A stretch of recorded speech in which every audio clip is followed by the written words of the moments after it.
Plant load factor या फिर simple load factor, कई बार लोड फैक्टर के नाम से आएगा। इसका एक फॉर्मूला क्या है, average power divided by maximum power, average power upon maximum power. Average तो अभी हमने निकाला, ये एवरेज पावर ही बोलते हैं इसको हम लोग, है ना, इसको क्या बोलते हैं हम लोग, एवरेज पावर ही बोलते हैं, ये एवरेज पावर ही, एवरेज, तो एवरेज पावर तो अभी निकाला हमने, तो नीचे क्या है, मैक्सिमम पावर। तो आप देखो इसको, एक फॉर्मूला तो ये हो गया, एक और फॉर्मूला हम जो जनरेट करने की कोशिश करते हैं, देखो इस वाले फॉर्मूले में हम क्या करेंगे, टाइम और टाइम का मल्टीप्लाई कर दो। देखो टाइम और टाइम का अगर हमने मल्टीप्लाई कर दिया, इस फॉर्मूले में टाइम का अगर मैं मल्टीप्लाई कर दूं, तो आप देखो कि एवरेज पावर इनटू टाइम, तो यहां देखो एवरेज पावर इनटू टाइम है ना, टोटल टाइम, तो एवरेज पावर मतलब ये एवरेज पावर ही था, एवरेज पावर, एवरेज लोड या एवरेज पावर एक ही बात है।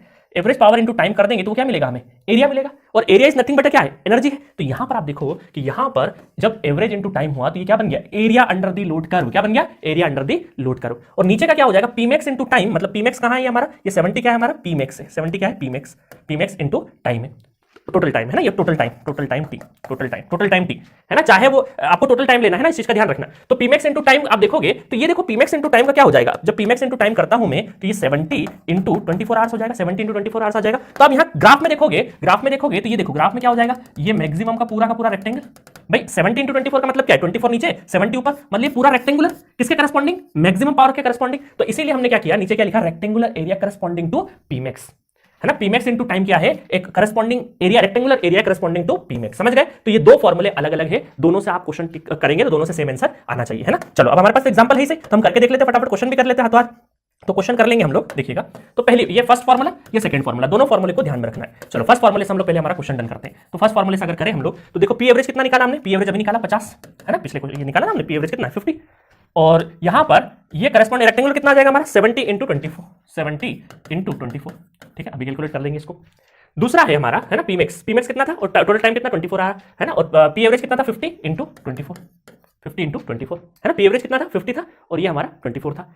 आया समझ में। तो इससे आप कैलकुलेट करेंगे 24 तो 5/7 आपका क्या हो जाएगा, आंसर हो जाएगा।